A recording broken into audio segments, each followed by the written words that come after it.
संपूर्ण अकोला जिल्ह्यात आंदोलक लक्ष्मीकांत कौटकर यांच्या नेतृत्वाखाली मानव प्रजाती वाचवा हे आंदोलन सुरू आहे। येत्या 30 जानेवारी रोजी तीव्र आंदोलन करण्यात येणार असल्याचा इशारा लक्ष्मीकांत कौटकर यांनी दिला आहे।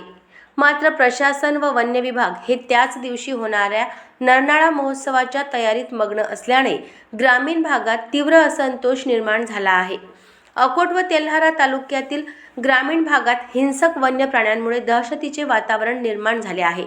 रात्री शेतात न गेल्यास रानडुक्कर, हरिण, नीलगाय, रोही आदी प्राणी शेती पिकांचे मोठ्या प्रमाणात नुकसान करत आहेत, तर शेतात गेल्यास वाघ, बिबट्या व अस्वल यासारख्या प्राण्यांकडून शेतकऱ्यांवर हल्ल्यांचे प्रकार घडत आहेत। इतकी गंभीर परिस्थिती निर्माण झाली असूनही प्रशासन व वन्य विभाग याकडे दुर्लक्ष करत असल्याचा आरोप आंदोलकांनी केला आहे। सध्या रात्री पिकांना पाणी देण्यासाठी एक मजूर व त्याच्या सुरक्षेसाठी 5 माणसे लागत आहेत।